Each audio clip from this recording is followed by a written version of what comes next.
चलिए अगला बहुत ही महत्वपूर्ण हम टॉपिक देख रहे हैं, जीव विज्ञान की कुछ शाखाएं। यहां से अक्सर आपको एग्जाम में प्रश्न देखने को मिलेंगे कि जीव विज्ञान की शाखाओं से रिलेटेड प्रश्न बनते हैं। जैसे पहला है, एक लिखिएगा AP culture. AP culture, AP culture. AP culture में याद रखिए किसका अध्ययन किया जाता है, इसको इंग्लिश में भी लिख लीजिएगा आप लोग। एपी कल्चर, एपी कल्चर में किसका अध्ययन होता है तो याद रखिए मधुमक्खी पालन का अध्ययन किया जाता है। मधुमक्खी, मधुमक्खी पालन, पालन का अध्ययन, अध्ययन। मधुमक्खी पालन का अध्ययन किसके अंतर्गत किया जाता है तो याद रखिएगा एपी कल्चर के अंतर्गत मधुमक्खी पालन का अध्ययन किया जाता है। दूसरा पॉइंट मैं आपको लिख के दे रहा हूं, आप इसका कमेंट करके बताइए कि इसका आंसर क्या होगा। दूसरा यहां जैसे प्रश्न दिया गया है कि रेशम रेशम कीट पालन का अध्ययन किसके अंतर्गत किया जाता है। देखिएगा रेशम, रेशम कीट पालन, कीट पालन, रेशम कीट पालन का अध्ययन, अध्ययन किसके अंतर्गत होता है। सभी बच्चे कमेंट करके बताएं, रेशम जो कीट पालन का अध्ययन किसके अंतर्गत होता है तो याद रखिए उसे बोलते हैं सेरीकल्चर, सेरीकल्चर। और सेरीकल्चर को इंग्लिश में भी लिख लीजिएगा आप लोग, सेरीकल्चर, सेरीकल्चर। तो रेशम कीट पालन का अध्ययन किसमें किया जाता है तो याद रखिए सेरीकल्चर में। इसे एक ट्रिक के माध्यम से भी आप याद रख सकते हैं, वो ट्रिक भी देख लीजिए आप लोग कैसे। देखो यहाँ पर रेश, यहाँ पे क्या मिल रहा है रेश, और देखिए यहाँ पर स और र मिल रहा है ना, स और र, तो शेर, रेश और शेर। देखिए रेस और यहाँ पर शेर, तो रेशम अगर आ जाए तो याद रखिए सेरीकल्चर। अगर कभी भी रेशम कीट पालन का आपसे पूछा जाए कि रेशम कीट पालन का अध्ययन क्या होता है तो आप तुरंत कहिए सेरीकल्चर। कैसे याद रखेंगे, देखिए रेश इसके नाम में क्या रहा रेश, और इसमें देखिए शेर, तो ऐसे ट्रिक में याद रख सकते हैं कि रेशम कीट पालन का अध्ययन क्या होता है तो होता है सेरीकल्चर। चलिए अगला आप सब लोग कमेंट करके बताइए कि मत्स्य पालन का अध्ययन क्या कहलाता है। सभी लोग बताइए कि मत्स्य पालन, मत्स्य पालन, मत्स्य पालन, मत्स्य पालन का अध्ययन क्या कहलाता है। मत्स्य पालन का अध्ययन, अध्ययन क्या कहलाता है। फिर अगला प्रश्न यहां पर दिया है कि कवकों का अध्ययन क्या कहलाता है। कवकों का अध्ययन, कवकों का अध्ययन क्या कहलाता है। फिर अगला यहां महत्वपूर्ण प्रश्न है कि शैवालों का अध्ययन क्या कहलाता है। शैवालों का अध्ययन, शैवालों का अध्ययन क्या कहलाता है, आप सभी बच्चे कमेंट करके बताएं। देखिए जो मत्स्य पालन का जो अध्ययन है याद रखिए इसको हम कहते हैं पीसी कल्चर, पीसी कल्चर। मत्स्य पालन का अध्ययन जो है वो क्या होता है पीसी कल्चर। आप इसे इंग्लिश में भी लिख सकते हैं, पीसी कल्चर कहते हैं। दूसरा है कवकों का अध्ययन क्या कहलाता है तो कवकों का अध्ययन याद रखिए कहलाता है माइकोलॉजी, माइकोलॉजी। कवकों का अध्ययन क्या कहलाता है तो याद रखिएगा माइकोलॉजी, इंग्लिश में भी लिख सकते हैं इसे आप माइकोलॉजी, माइकोलॉजी। अब देखिए इसको कैसे याद रखना है, देखो यहाँ पर कवक है, यहाँ पर है माइकोलॉजी, तो कैसे इसके ट्रिक के बहाने हम कैसे याद रख सकते हैं। देखिए इतनी सब चीजें हैं साइंस में, यदि आपको याद रखना है तो थोड़ी बहुत आपको ट्रिक लगानी पड़ेगी, कुछ ऐसे कॉन्सेप्ट क्रिएट करने होंगे जिससे उसे आप आसानी से याद रख सकते हैं। तो देखिए कवकों का अध्ययन क्या है माइकोलॉजी, तो इसको आप एक ट्रिक लिख लीजिएगा। इसकी ट्रिक है कोई है माई का लाल, कोई है माई का लाल, माई का लाल, कोई है माई का लाल। देखिए देखो कैसे याद रखना, कवक अगर बोला जाए कवक तो ऐसे ट्रिक याद रखो कोई है, माइकोलॉजी मतलब माई का लाल। तो देखो यहाँ पर ध्यान से माइकोलॉजी है ना, माइकोलॉजी तो माई का लाल। तो जैसे मैं बोलूं आपसे कवकों का अध्ययन तो आप तुरंत कहिएगा कोई है माई का लाल, इस ट्रिक से आपको याद आ जाएगा कवकों का अध्ययन माइकोलॉजी, कवकों का अध्ययन माइकोलॉजी, कवकों का अध्ययन माइकोलॉजी। जैसे कवक शब्द आ जाएगा तो माइकोलॉजी याद आ जाएगा माई का लाल। ठीक है अगला हम देखते हैं शैवालों का अध्ययन। तो शैवालों का अध्ययन कैसे याद रखना है, शैवालों का अध्ययन लिखिएगा आप लोग। अगला यहाँ प्रश्न दिया गया है कि शैवालों का अध्ययन क्या कहलाता है। तो देखिए शैवालों का जो अध्ययन होता है उसे फाइकोलॉजी कहते हैं, फाइकोलॉजी। इसको कैसे याद रखेंगे इसकी भी मैं आपको ट्रिक बता देता हूं, तो लिख लीजिएगा शेरा करेगा फाइट, शेरा करेगा, करेगा फाइट, फाइट, शेरा करेगा फाइट, ऐसे आप याद रख सकते हैं शैवालों का अध्ययन शेरा करेगा फाइट। ये ट्रिक आपको याद रखना है। कैसे याद रखना है, देखो शैवाल तो शैवाल से शेरा याद रखना, फाइट से फाइकोलॉजी याद रखना। देखो अगर कवक, इसमें सबसे ज्यादा कंफ्यूजन हो जाती है कि शैवालों का अध्ययन फाइकोलॉजी था या फिर कवकों का अध्ययन माइकोलॉजी था, किसका क्या अध्ययन था। याद रखो जैसे मैं कवक बोलूंगा तो आपके माइंड में तुरंत क्लिक करेगा कवक से क्या है आ जाएगा कोई है, क से कवक और क से याद आएगा कोई है, और माई का लाल से याद आएगा माइकोलॉजी। कवकों का अध्ययन कहलाता है माइकोलॉजी। जबकि देखिए जब स से स्टार्ट होगा सेवाल, तो आपको तुरंत आएगा सेवालों का अध्ययन क्या कहलाता है, फाइकोलॉजी। सर कैसे याद आएगा, सेरा करेगा फाइट, ट्रिक याद आएगी। स से अगर स्टार्ट होगा तो कौन सी ट्रिक थी, सेरा। स से सेरा था, सेरा करेगा फाइट, फाइट मतलब फाइकोलॉजी। तो सेवालों का अध्ययन कहलाएगा फाइकोलॉजी, जबकि कवकों का अध्ययन क्या कहलाया जाएगा, माइकोलॉजी। ये दोनों आप आसानी से याद रख सकते हैं। ठीक है, चलिए हम आगे बढ़ते हैं फिर अगले ट्रिक की ओर। ट्रिक आपको कैसी लग रही है सभी बच्चे कमेंट करके जरूर बताइएगा। चलिए अगले प्रश्न की ओर हम बढ़ते हैं। यहाँ पर दिया गया है पुष्पों का अध्ययन। तो याद रखिए जो पुष्पों का अध्ययन जो होता है, पुष्पों का अध्ययन बहुत इंपॉर्टेंट है। पुष्पों का अध्ययन कहलाता है एंथोलॉजी। इसको आप आईएमपी बना लीजिए, इससे अक्सर एग्जाम में पूछा जाता है ये प्रश्न। पुष्पों का अध्ययन, पुष्पों का जो अध्ययन है इसको कहते हैं एंथोलॉजी। एंथोलॉजी, पुष्पों का अध्ययन क्या कहलाता है, तो याद रखिए एंथोलॉजी कहलाता है। और इसे इंग्लिश में भी लिख लीजिएगा आप लोग, एंथोलॉजी। और अगर पूछा जाए फलों का अध्ययन क्या कहलाता है, तो फलों का अध्ययन याद रखिए पोमोलॉजी कहलाता है। पोमोलॉजी, तो पोमोलॉजी लिख लीजिएगा, ये बहुत इंपॉर्टेंट है। फलों का अध्ययन अक्सर एग्जाम में पूछा जाता है। इसको भी आप आईएमपी बनाइए, इसको तो मोस्ट आईएमपी बना लीजिए, ये दोनों को, ये दोनों मोस्ट इंपॉर्टेंट है, फलों का अध्ययन और पुष्पों का अध्ययन। चलिए पक्षियों का जो अध्ययन है क्या कहलाता है, तो पक्षियों का अध्ययन याद रखिएगा ओनिर्थोलॉजी कहलाता है। ओनिर्थोलॉजी, पक्षियों का अध्ययन क्या कहलाता है, याद रखिए ओनिर्थोलॉजी कहलाता है। ऑर्निथोलॉजी पढ़िए इसे, ऑर्निथोलॉजी, ऑर्निथोलॉजी कहलाता है। अगर पूछा जाए कि पक्षियों का अध्ययन क्या कहलाता है, तो याद रखिएगा ऑर्निथोलॉजी कहलाता है। चलिए देखते हैं आंसर। जो सर्पों का अध्ययन है, सर्पों का जो अध्ययन है याद रखिएगा इसे इसे कहते हैं ओफियोलॉजी। ओफियोलॉजी, ओफियोलॉजी, सर्पों का अध्ययन क्या कहलाता है, तो याद रखिए सर्पों के अध्ययन को कहते हैं ओफियोलॉजी। और अगर पूछा गया है ओफियोलॉजी से इंग्लिश में भी लिख लीजिएगा आप लोग, ओफियोलॉजी। अगला यहाँ प्रश्न दिया गया है छिपकली का अध्ययन क्या कहलाता है, तो जो छिपकली का अध्ययन है याद रखिएगा सोरोलॉजी। सोरोलॉजी, SOAUROLOGY, सोरोलॉजी कहते हैं इसे, सोरोलॉजी, सोरोलॉजी। ठीक है, अगला है उद्यान विज्ञान जो है, उद्यान विज्ञान का अध्ययन क्या कहलाता है, तो याद रखिएगा हॉर्टिकल्चर कहलाता है। हॉर्टिकल्चर, हॉर्टिकल्चर इंग्लिश में भी लिख लीजिएगा आप लोग,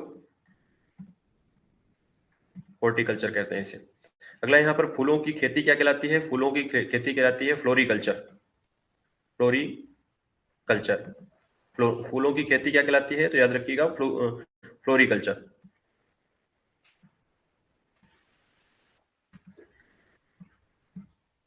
फूलों की खेती क्या कहलाती है, याद रखिए फूलों की खेती कहलाती है फ्लोरिकल्चर। जबकि अभी मैंने बताया था कि पुष्पों का अध्ययन क्या कहलाता है, पुष्पों का अध्ययन जो है वो एंथोलॉजी कहलाता है। देखिए अध्ययन और खेती में दोनों में अंतर है।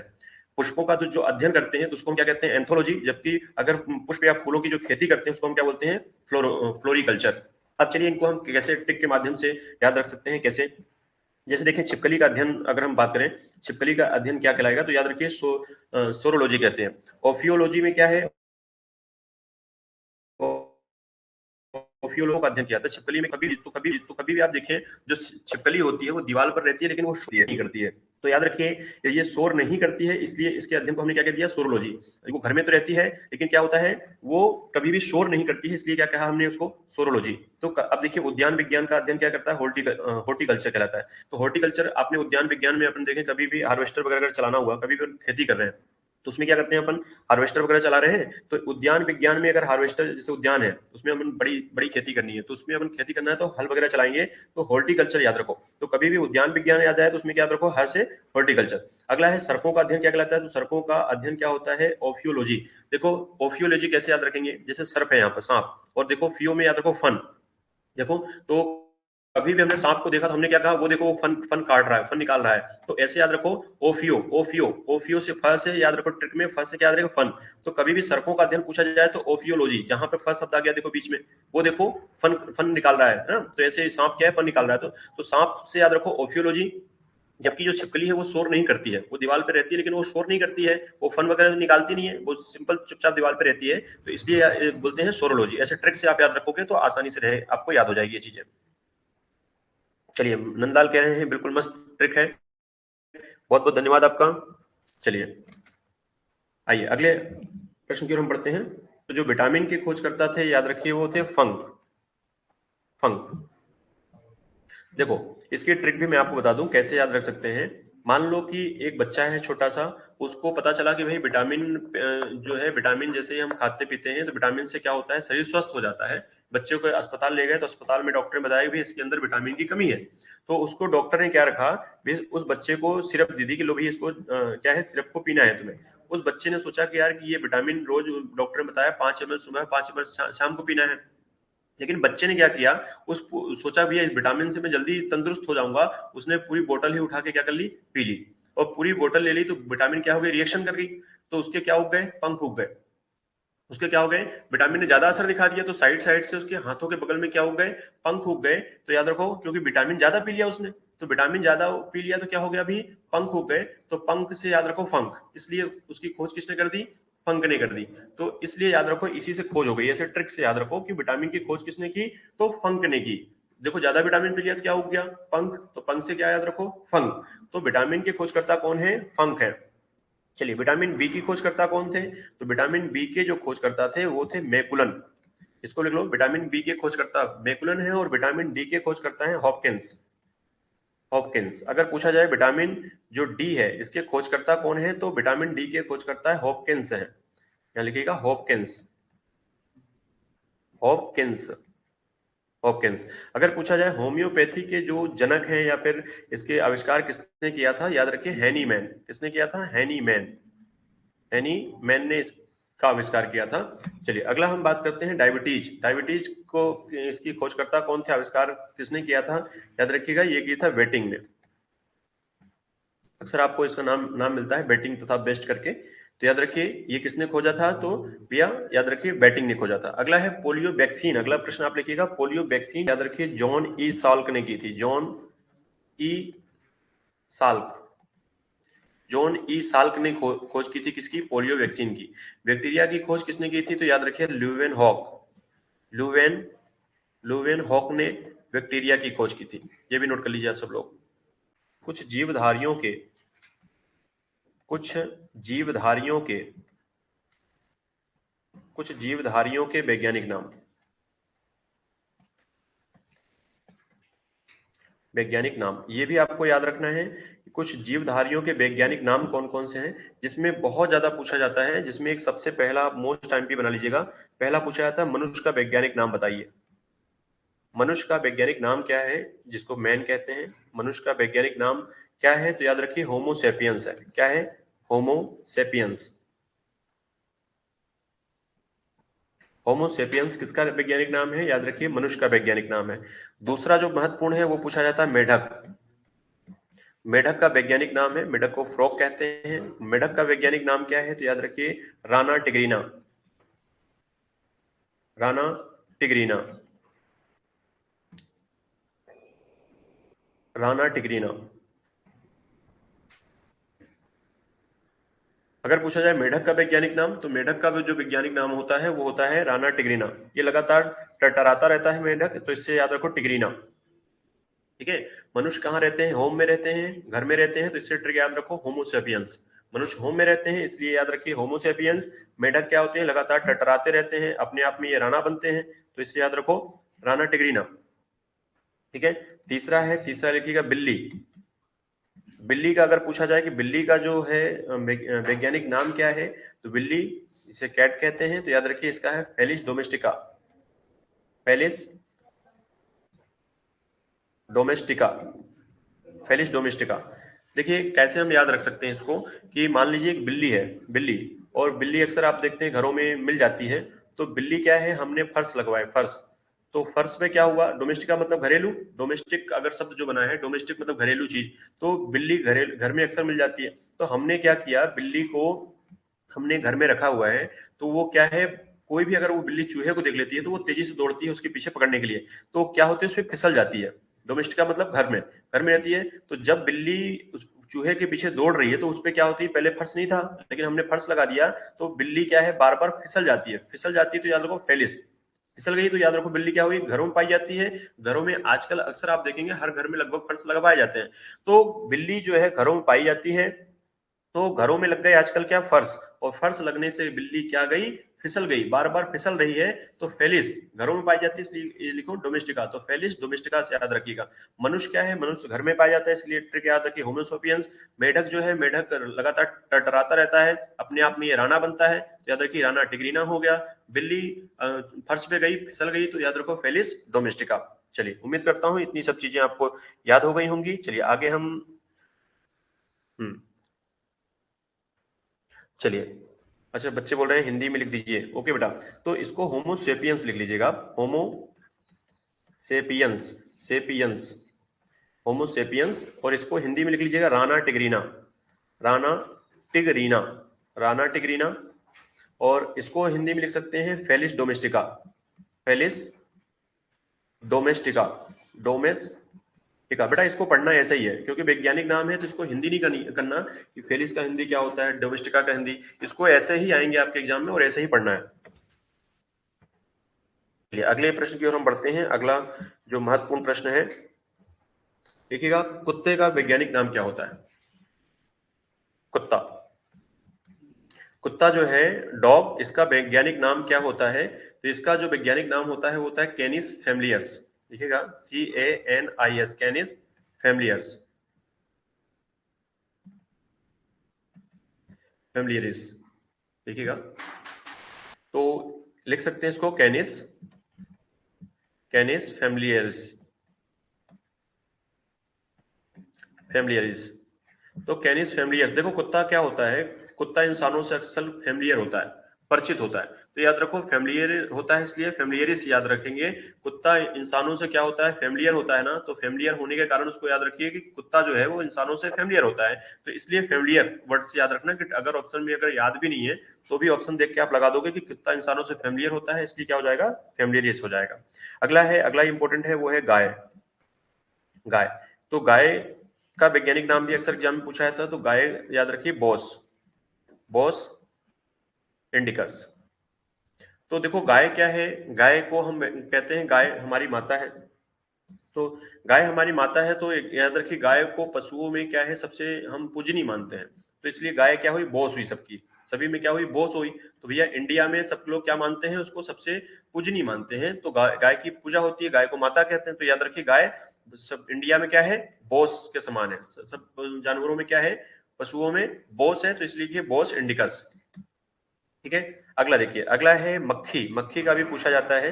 मक्खी का वैज्ञानिक नाम क्या है, तो लिखिए मक्खी, मक्खी को हाउस फ्लाई कहते हैं, हाउस फ्लाई। ठीक है, इसका भी वैज्ञानिक नाम पूछा जाता है, तो लिखिएगा इसका मुस्का डोमेस्टिका, मुस्का डोमेस्टिका।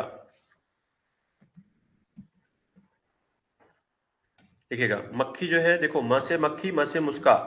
ठीक है, म से मक्खी और म से मुस्का। कभी भी यदि आपकी मक्खी आपके कहीं पर बैठ जाती है तो तुरंत आप मुक्का बना के उसको मारने की कोशिश करते हैं। कभी भी अगर बार बार मक्खी आपके कहीं शरीर पर बैठ रही हो, तुरंत मुक्का बनाया और क्या कर दिया, उसको मारने की कोशिश करते हैं कि भाग यहाँ से भाई। अगर कभी भी मक्खी को देखें, कभी भी आपके घाव वगैरह कहीं हो जाता है तो बार बार वहां पे क्या होती है, बैठती है। लेकिन गलती से कभी भी मक्खी घाव पे बैठ जाए तो मुक्का बना के घाव पे मारना मत, नहीं तो पता चले घाव पे ही लग जाए। ठीक है, मुक्का बनाइए, बस हल्के से उड़ा दीजिएगा, नहीं पता चले कि मक्खी को तो कुछ नहीं होगा लेकिन मक्खा को जरूर हो जाएगा कुछ। ठीक है, तो मक्खी हाउस फ्लाई कहते हैं। तो इसका मां से मक्खी, मां से मुस्का, मां से मक्खी, मां से मुस्का। चलिए अब मैं, आप सभी बच्चे अगर मुझे गौर से सुन रहे हैं तो सही बच्चे देखिए, वीडियो में मैंने कहीं ना कहीं कुछ क्वेश्चन बताए हैं, तो मैं आपसे क्वेश्चन पूछ रहा हूँ, उस प्रश्न का आंसर जरूर दीजिएगा कि विटामिन की खोज किसने की थी। पहला प्रश्न आप कमेंट करके बताइएगा सही बच्चे कि विटामिन की खोज किसने की थी। अभी सब लोग कमेंट करिए फास्ट। और अगला मैं प्रश्न आपसे पूछ रहा हूं कि अगला जो प्रश्न है कि गाय का जो वैज्ञानिक नाम है वो क्या है। सही बच्चे कमेंट करके जरूर बताइएगा कि गाय का वैज्ञानिक नाम क्या है। और एक एक वैज्ञानिक नाम और बताइएगा कि मनुष्य का वैज्ञानिक नाम क्या है। सही बच्चे कमेंट करके जरूर बताइएगा। यदि आप अभी चैनल पर नए हैं तो चैनल को सब्सक्राइब भी कर लीजिएगा ताकि इस तरह का आपको वीडियो मिलता रहे। और बेल आइकन भी दबा दीजिएगा ताकि ताकि आपको इस तरह का नोटिफिकेशन सबसे पहले मिल सके। चलिए आगे हम बढ़ते हैं। अगला जो है वो है क्या, चलिए देखिएगा, आम। आम का भी पूछा जाता है। आम, इसको मैंगो कहते हैं। आम का भी वैज्ञानिक नाम आपसे पूछा जाता है, क्या होता है। इसके बाद एक इंपॉर्टेंट है धान। धान का क्या होता है। धान के बाद फिर एक गेहूं। गेहूं, गेहूं का भी वैज्ञानिक नाम आपसे पूछा जाता है। तो जो धान है इसको राइस कहते हैं इंग्लिश में, राइस। और जो गेहूं है इसको व्हीट कहते हैं, WHEAT। ठीक है।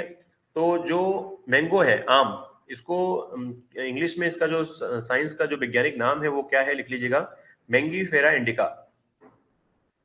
Mangifera, Mangifera indica. Mangifera indica Hindi में बच्चे लिख लीजिएगा, मैंगीफेरा, मैंगीफेरा इंडिका। और आपको इसको इंग्लिश में ही याद करना है, ठीक है, मैंगीफेरा इंडिका। तो ये आम का हो गया। देखो आम, तो म से याद रखो, म से मैंगो, म से मैंगी, म से मैंगो और म से मैंगी। ठीक है। इंडिया में जो है आम जो है बहुत ज्यादा प्रचलित है, बहुत फेमस फल है। याद रखिए, म से मैंगो और म से मैंगी। ठीक है।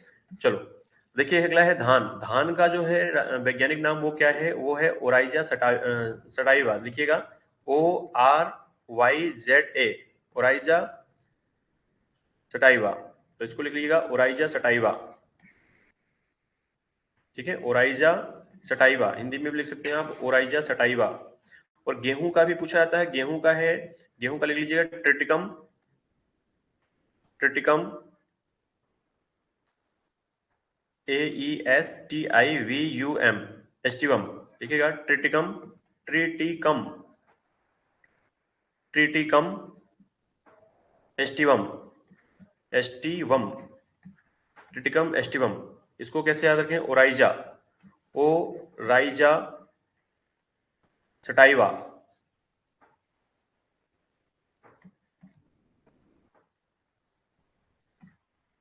ठीक है, इसको अलग तरीके से आप प्रोनाउंस भी कर सकते हैं। ठीक है, ओराइजा सटाइवा भी याद रखना है, इसको ट्रिटिकम एस्टिवम भी याद रखना है। ये किसका हो गया, गेहूं का। अब देखो दोनों में कैसे याद रखें सर, कुछ ना कुछ आपको लॉजिक क्रिएट करना होगा जिसको आप आसानी से याद रखें। जैसे देखिए धान जो है, धान, धान जब आ जाती है खेतों में, फसल आ जाती है, तो उसपे क्या होता है, चिड़िया वगैरह बैठ जाती हैं। तो चिड़िया वगैरह जब बैठ के क्या करती हैं, उनको खाने लगती हैं। तो हम लोग क्या करते हैं, खेतों में एक एक पुतला सा खड़ा कर देते हैं, ऐसे पुतला सा खड़ा कर देते हैं, ताकि वो उसको देख कर क्या होता है, डरता रहे और ना आए। और बीच बीच में बच्चों को भी खड़ा कर देते हैं, बच्चे क्या करते हैं, बार बार उसको उड़ाते रहते हैं। तो बच्चे गए, तो बच्चों को नहीं पता है कि कैसे उड़ाते हैं। तो धान के खेत में बहुत सारी जब चिड़िया आती है, तो बच्चे क्या कहते हैं, उड़ जा उड़ जा उड़ जा। बच्चों क्या कहते हैं चिड़िया को, उड़ जा उड़ जा। तो याद रखो, धान से याद रखो उड़ जा। उड़ जा से मतलब उड़ाई जा, उड़ाई जा। ठीक है। तो उड़ाइजा से याद रखना है भैया, धान में क्या होता है, चिड़िया वगैरह बैठेंगी, तो हमने कहा ऊर्जा ऊर्जा, बच्चों ने क्या कहा, ऊर्जा। तो धान का क्या होगा, ऊर्जा।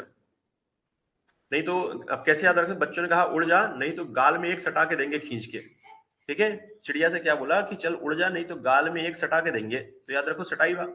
अगर तू नहीं उड़ी, यहाँ चिड़िया से बच्चे, बच्चे तो बच्चे होते हैं, तो उन्होंने कहा चल उड़ जा, नहीं तो गाल में एक सटा के देंगे खींच के। तो याद रखो, उड़ाई जा सटाई बा, उड़ाई जा नहीं तो फिर एक सटाई बा। ठीक है, यार नहीं उड़ा तो फिर एक गाल में सटा के देंगे। तो अगला है गेहूं। गेहूं का याद रखो, ट्रिटिकम एस्टिवम। भैया ज्यादातर आपने देखा होगा, जब कोई भी किसी को बीमारी हो जाती है, तो डॉक्टर उसको क्या कहते हैं भैया, कि आप गेहूं खाओ, चावल छोड़ दो, आलू छोड़ दो, गेहूं की रोटी खाओ।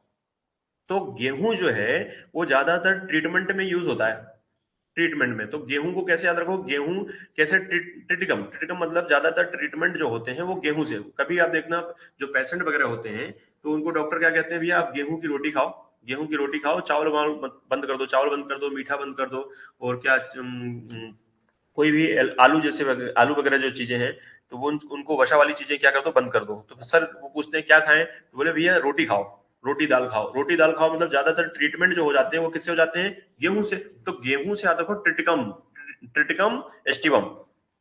ठीक है, ट्रिटिकम एस्टिवम ठीक हो हम। तो अगर कभी भी आप गेहूं खाएंगे तो क्या हो जाएंगे, ट्रीटमेंट सही मिल जाएगा। और भैया ट्रीटमेंट ठीक हो मिल गया, तो याद रखो ट्रिटिकम एस्टिवम से क्या होता है, ठीक हो हम। ठीक हो मतलब ठीक हो जाता है। ठीक है, तो इसकी ट्रिक हो गई ट्रिटिकम एस्टिवम। तो यहाँ पर दो कॉलम बनाइएगा, एक तरफ लिखिएगा फल और एक तरफ लिखिएगा खाने योग्य भाग, खाने योग्य भाग। तो जैसे पहला यहां पर लिखिएगा सेब। सेब, अगर आपसे पूछा जाए सेब का खाने योग्य भाग क्या होता है, तो ये आपको याद रखना है, पुष्पासन बोलते हैं उसे, पुष्पासन। पुष्पासन। तो सेब का खाने योग्य भाग क्या होता है, तो याद रखिए पुष्पासन होता है। दूसरा याद रखिए नाशपाती। नाशपाती। नाशपाती का खाने योग्य भाग क्या होता है, तो याद रखिए ये भी पुष्पासन है। पुष्पासन। ठीक है। अगला है तीसरा, याद रखो यहाँ पर आम का पूछा जाता है कि आम का खाने योग्य भाग बताइए। तो इसको आम का जो खाने योग्य भाग है वो है मध्य फल भित्ति। मध्य फल भित्ति। मध्य फल भित्ति। अगला है यहाँ पर अमरूद भी पूछा जाता है। अमरूद। अमरूद। तो अमरूद का खाने योग्य भाग क्या होता है, तो याद रखिए अमरूद का जो खाने योग्य भाग है वो है फल भित्ति। फल भित्ति। फल भित्ति। और लिखिएगा बीजांड दासन जो है ये देखिए फल भित्ति और बीजांड दासन भी जो है ये भी देखिए। तो इसको भी हम क्या बोलेंगे, फल भित्ति। खाने योग्य भाग क्या होता है, तो लिखिए फल भित्ति। फल भित्ति। ठीक है। चलिए इसमें भी हम इसके अंगूर को भी बीजों को निकाल के नहीं खाते, बीज भी खा सकते हैं, तो इसमें भी लिख लीजिएगा क्या खाने योग्य भाग होता है, बीजांड दासन लिखिएगा। बीजांड दासन। ठीक है। अगला हम बात करें पपीता। क्या आप पपीते के बीजों को भी खाते हैं? नहीं खाते हैं, पपीते के बीजों को निकाल दिया जाता है। ठीक है। तो हम क्या, उसका छिलका भी निकाल दिया जाता है, तो इसको हम बोलते हैं मध्य फल भित्ति। मध्य फल भित्ति। मध्य फल भित्ति। चलिए अगला लिखिएगा नारियल। नारियल। नारियल को आईएमपी करिए, ये कई बार एग्जाम में पूछा गया है कि नारियल का खाने योग्य भाग क्या होता है। तो नारियल का जो खाने योग्य भाग होता है वो होता है भ्रूणपोष। भ्रूणपोष। अगर आपसे पूछा जाए नारियल का खाने योग्य भाग क्या होता है, तो याद रखिए भ्रूणपोष होता है। ठीक है। अगला लिखिएगा, अगला है गेहूं। गेहूं का खाने योग्य भाग क्या होता है, तो ये भी इंपॉर्टेंट है, ये लिखिए भ्रूणपोष। भ्रूणपोष। भ्रूणपोष। कोश एवं भ्रूण। एवं भ्रूण। भ्रूणपोष एवं भ्रूण। देखिए नारियल का खाने योग्य जो भाग है वो क्या है, भ्रूणपोष है। भ्रूणपोष का क्या मतलब है, भ्रूणपोष मतलब आप देखिए जहां पर नारियल आप जब कभी भी फोड़ते हैं उसके अंदर कभी देखें बीज मिलता है। ठीक है। जिसमें क्या हो, नारियल जैसे से विकसित होता है। ठीक है। तो वो जो है ना उसको भ्रूणपोष कहते हैं, तो वो पूरा भी हम खा लेते हैं नारियल में। तो वो चीज क्या कहलाती है, भ्रूणपोष। तो नारियल का जो खाने योग्य भाग है ऊपर से देखिए कवर होता है, लेकिन वही भ्रूण क्या होता है, धीरे धीरे विकसित होकर क्या बन जाता है, नारियल बन जाता है। तो वो हम पूरा खाते हैं तो वो क्या कहलाता है, भ्रूणपोष कहलाता है। ऐसे गेहूं में भी भ्रूणपोष यानी भ्रूण और भ्रूणपोष दोनों खाने योग्य भाग होते हैं। चलिए अगला सबसे इंपॉर्टेंट है, इसको आप लिख लीजिएगा। पूछा जाता है अक्सर कि लीची। लीची इसको मोस्ट टाइम पे पूछ करिएगा, इसको अक्सर एग्जाम में पूछा गया है कि लीची का खाने योग्य भाग क्या होता है, इसको लिखिएगा एरिल। एरिल। लीची का जो खाने योग्य भाग क्या होता है, तो याद रखिए एरिल होता है, एरिल। चलिए भैया अगला देखें, इसके बाद अगला इंपॉर्टेंट जो है वो है, यहाँ पे लिखेगा कि मूंगफली। मूंगफली का जो खाने योग्य भाग होता है वो क्या होता है। मूंगफली का जो खाने योग्य भाग है याद रखिए वो है बीज पत्र। बीज पत्र एवं भ्रूण। बीज पत्र एवं भ्रूण। ठीक है। अगला है यहाँ पर कि कटहल। कटहल का खाने योग्य भाग क्या होता है, ये भी पूछा गया है एग्जाम में, कटहल का खाने योग्य भाग क्या है। तो इसमें लिखिएगा परिदल पुंज। परिदल पुंज। परिदल पुंज एवं बीज व बीज। देखो परिदल पुंज मतलब होता है कटहल, जैसे आपने देखा कटहल के फल को हम उसके जो छिलके निकाल के उसका पूरा जो भाग है ना, पूरा चारों तरफ का जो वो हम खाते हैं तो उसको बोलते हैं परिदल। उसके बीज भी हम खा सकते हैं कटहल के, तो याद रखिए कटहल में आप देखें जो अंदर का भाग होता है नरम जब होता है वो, उसकी सब्जी भी बनती है। तो कटहल में परिदल पुंज और बीज दोनों हो जाएंगे। जल्दी लिखिएगा इसको भी। तो सबसे पहले हम बात करते हैं डायनमो की।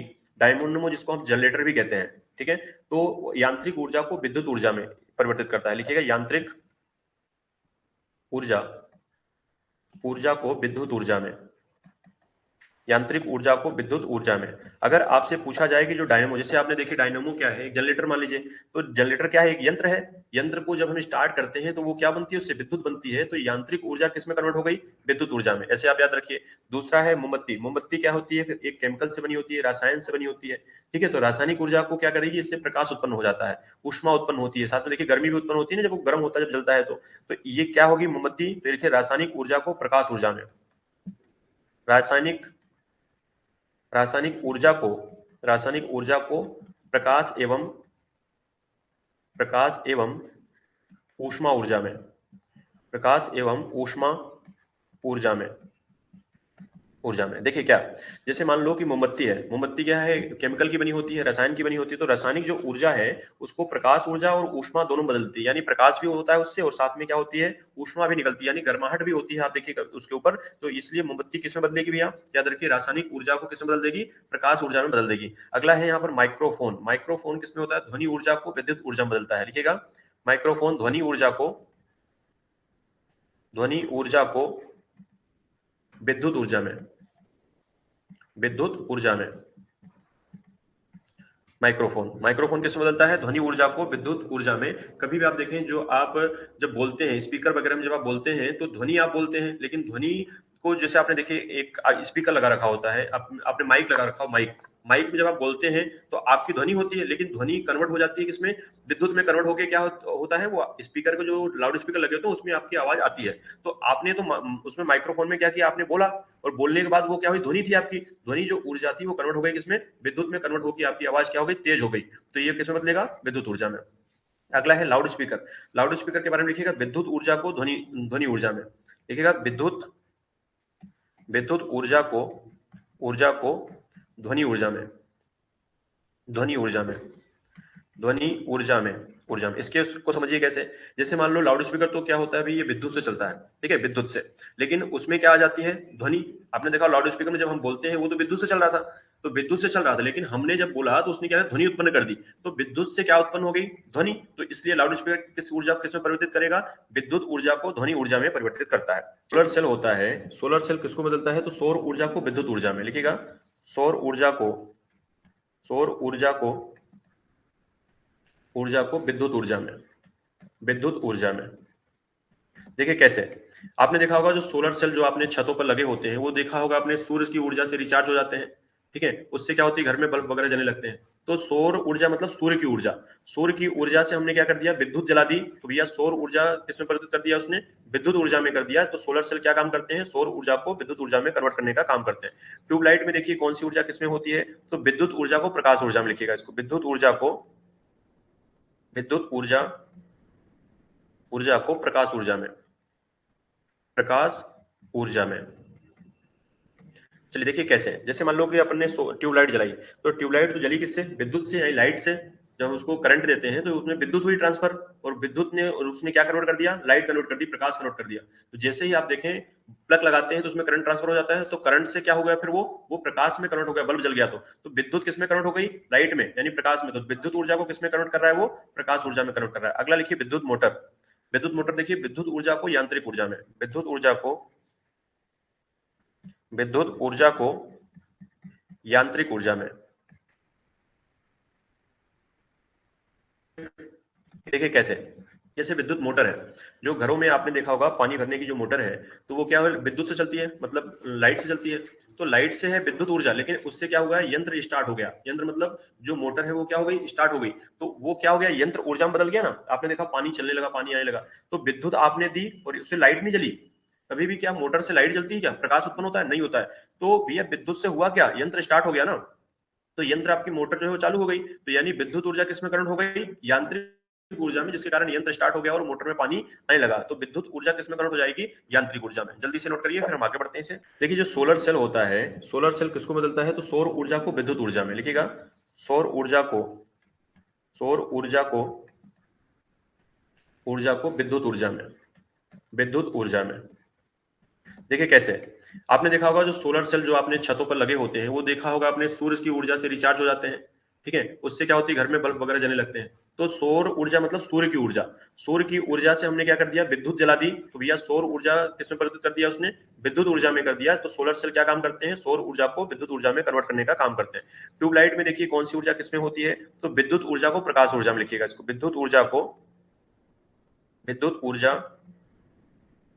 को प्रकाश ऊर्जा में, प्रकाश ऊर्जा में। चलिए देखिए कैसे, जैसे मान लो कि अपन ने ट्यूबलाइट जलाई, तो ट्यूबलाइट तो जली किससे, विद्युत से, यानी लाइट से। जब उसको करंट देते हैं तो उसमें विद्युत हुई ट्रांसफर, और विद्युत ने, और उसने क्या कन्वर्ट कर दिया, लाइट कन्वर्ट कर दी, प्रकाश कन्वर्ट कर दिया। तो जैसे ही आप देखें प्लग लगाते हैं तो उसमें करंट ट्रांसफर हो जाता है, तो करंट से क्या हो गया फिर वो प्रकाश में कन्वर्ट हो गया, बल्ब जल गया। तो विद्युत किस में कन्वर्ट हो गई, लाइट में, यानी प्रकाश में। तो विद्युत ऊर्जा को किस में कन्वर्ट कर रहा है, वो प्रकाश ऊर्जा में कन्वर्ट कर रहा है। अगला लिखिए विद्युत मोटर, विद्युत मोटर देखिए विद्युत ऊर्जा को यांत्रिक ऊर्जा में, विद्युत ऊर्जा को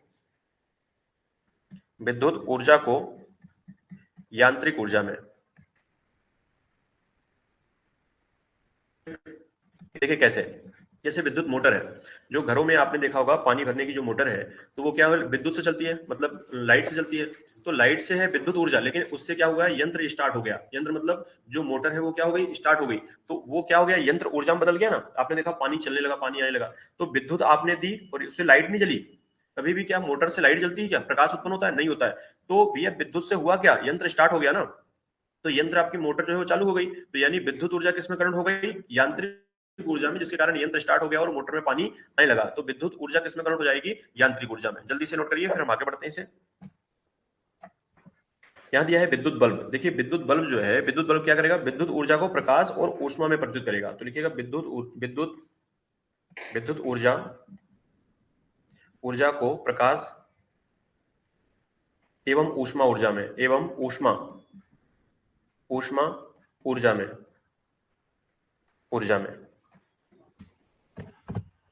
प्रकाश और ऊष्मा ऊर्जा में। विद्युत सेल क्या करेंगे, तो विद्युत सेल रासायनिक ऊर्जा को विद्युत ऊर्जा में कन्वर्ट करेंगे। लिखिएगा रासायनिक रासायनिक ऊर्जा को विद्युत ऊर्जा में, विद्युत ऊर्जा में। अगला हम बात करते हैं सितार। सितार क्या करेगा, यांत्रिक ऊर्जा को ध्वनि ध्वनि ऊर्जा में, यांत्रिक ऊर्जा को ध्वनि ऊर्जा में, ध्वनि ऊर्जा में कन्वर्ट करता है। ठीक है, आइए हम इस चीजों को समझते हैं कि ये क्या चीजें हैं। जैसे देखिए विद्युत बल्ब, विद्युत बल्ब का मतलब है आपके पास देखिए घरों में जो सीएफएल वगैरह लगी हुई है, वो क्या है, विद्युत बल्ब है।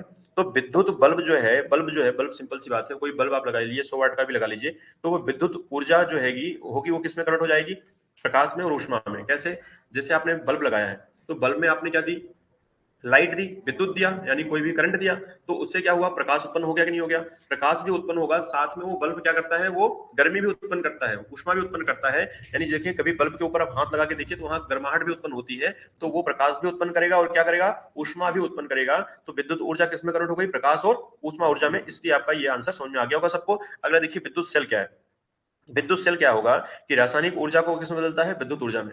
कभी भी आपने देखा होगा सेल सेल जो होते हैं, सेल में क्या होगा, बैटरी जो होती है उसमें रासायनिक ऊर्जा, रसायन से बना होते हैं बैटरी वगैरह, सेल जो बने होते हैं। तो रासायनिक ऊर्जा, विद्युत जो सेल हो गए, वो रासायनिक ऊर्जा, रसायन मिला होता है, जिससे क्या होती है, विद्युत उत्पन्न हो जाती है। कभी कभी आपने जो ट्रैक्टर की जो बैटरी वगैरह होती है, तो उसमें क्या होती है, रसायन मिला होता है, लेकिन उससे आप देखें लोग टीवी भी चला लेते हैं, उससे घरों की लाइट भी जल जाती है। तो उसमें क्या होता है, रासायनिक ऊर्जा होती है ना, जिससे अपन क्या कन्वर्ट कर लेते हैं, विद्युत कन्वर्ट कर लेते हैं, विद्युत मतलब लाइट कन्वर्ट कर लेते, लाइट में कन्वर्ट कर लेते हैं। तो विद्युत जो सेल है वो क्या करेंगे, रासायनिक ऊर्जा को विद्युत ऊर्जा में कन्वर्ट करने का काम करेंगे। अगला यहाँ पर सितार। सितार जिसको बजाते हैं, तो देखिए सितार क्या है, यंत्र है एक प्रकार का। क्या है वो, यंत्र है। तो उसको यंत्र जो होता है, लेकिन उसको हम जब बजाते हैं तो कौन सी ऊर्जा उत्पन्न होती है, ध्वनि। तो यांत्रिक ऊर्जा किसमें कन्वर्ट हो गई, ध्वनि में। तो इस प्रकार आपको ये भी याद हो गया होगा।